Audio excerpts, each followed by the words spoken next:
Good day mga kaayos! Ako po ang inyong Kuya Nap na bumabati sa inyo ng isang mapagpalang araw. Kung bago lang kayo sa content ko, isang like, isang comment, isang share. Masaya na po ako doon. Basta mapag-usapan natin yung mga importanteng bagay na hindi nyo namamalayan, nangyayari na pala sa buhay natin. Pag-usapan natin ngayon mga kaayos yung tungkol sa mga anak natin na nalululong at naa-addict sa cellphone o kaya sa mga computer games. Medyo nakakatakot na kasi yung mga napapanood at mga nababalita sa TV tungkol sa mga anak o mga bata na naa-addict sa paggamit ng cellphone, 'di ba? Nakakatakot na yung mga ugali nila ngayon, 'di ba? Meron kasi akong napanood sa TV. Siguro napanood niya rin 'to sa social media na yung anak niya inaagaw yung cellphone, inaagaw kasi maghapon na. Maghapon nang naglalaro. Mula umaga hanggang gabi, ayaw bitawan yung cellphone. Siguro ang edad noon mga grade 2, grade 3, siguro mga ganun siya. Alam niyo kung ano ginawa ng bata, 'di ba? Bigla na lang nanginig yung bata. Tapos biglang naglupasay. Kasi ayaw niyang ibigay yung cellphone. Basag-basag yung mga gamit nila. 'Di ba? Parang nakakatakot pagka gano'n na yung ugali ng bata, 'di ba? Meron namang isang magulang, sinundo yung anak niya dun sa computer shop. Siguro napanood niyo na rin 'to. Alam ko yung iba sa inyo nanonood din sa YouTube o kaya sa Facebook eh. Sinundo yung anak niya dun sa computer shop kasi maghapon na, hindi umuwi. Nabwisit yung anak, 'di ba? Nabwisit yung anak, alam niyo ginawa, bigla na lang pinagsusuntok, binugbog yung nanay niya sa sobrang bwisit. 'Di ba nakakatakot? Pagka ganun yung anak natin. Siguro kung anak ko yun, baka pinumpiyan ko na yun doon kahit maraming tao, hindi, joke lang. Pero nakakatakot, 'di ba? Pagka ganun yung anak natin. Pero meron namang isang mabait na nanay, siguro napanood niyo na rin to sa social media. Maghapon na rin hindi umuwi yung anak niya eh. Pinapakain, ayaw kumain. Alam niyo ginawa nung nanay, hinatiran ng pagkain dun sa computer shop para kumain. Nangangayayat na yung anak niya. Hindi umuwi, kaka-computer. 'Di ba nakakatakot mga kaayos? Alam niyo kasi habang bata pa yung mga anak natin, eto seryoso na tayo mga kaayos. Magkaroon tayo ng batas sa loob ng pamamahay natin. Limitahan natin yung paggamit ng cellphone ng mga anak natin. Kasi mahihirapan tayo niyan pagka lumaki na sila. Siguro habang bata pa, yung mga anak natin, umaba ang edad mga 2, 3, kalimitan kasi ganyan yung nakikita kong pinapairam na agad nung magulang yung cellphone. Kaya yung bata natutulog, hawak yung dede, hawak yung cellphone. Ayaw bitawan yung cellphone. Nabitawan na yung dede, pero yung cellphone hawak pa rin. 'Di ba? Totoo 'yan? Alam kong totoo 'yan, nangyayari mismo sa inyo 'yan, sa iba. Hindi nyo lang pinapansin. Mga kaayos. Dapat kasi turuan natin yung mga anak natin na maglaro sa labas. Baka may space pa sa labas nyo.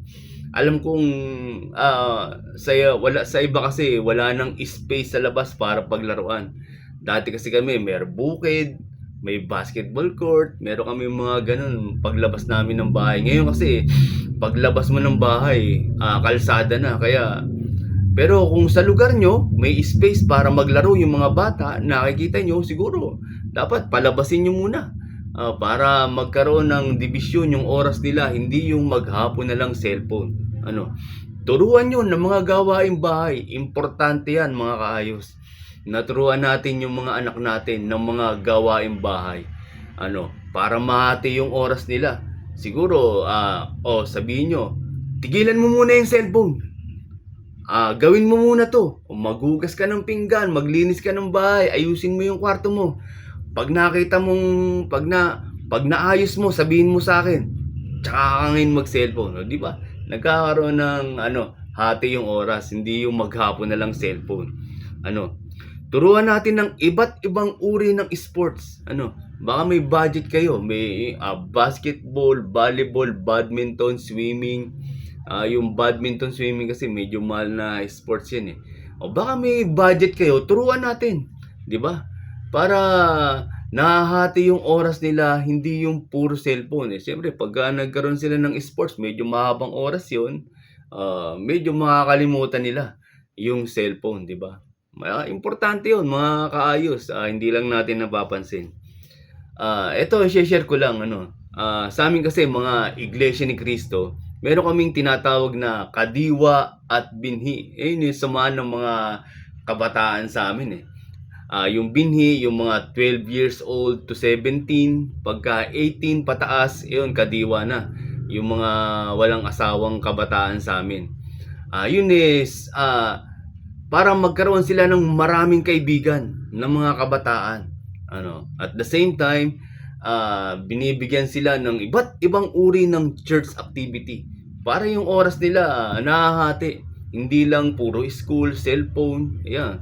Nagkakaroon sila ng iba't ibang church activity. Importante yan, mga kaayos. Ano, alam kong sa buhay natin, hindi ko pwedeng sabihin na wag na kayong mag-cellphone. Alam kong lahat ng tao ngayon, halos lahat, merong cellphone.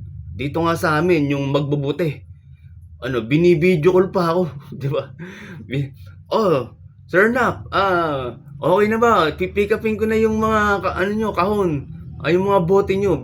Ganun na lahat yung mga tao ngayon, di ba? Kahit yung mga rugby boys, pansinin mo, may mga hawak na cellphone, yung iba dyan. Oh, di ba? Ibig sabihin, lahat ng tao, importante talaga na may cellphone. Kaya lang, limitahan natin, kontrolin natin, dapat kontrolado natin yung paggamit ng cellphone. Lalong-lalo na sa mga anak natin kasi tayo rin ang mahihirapan yan.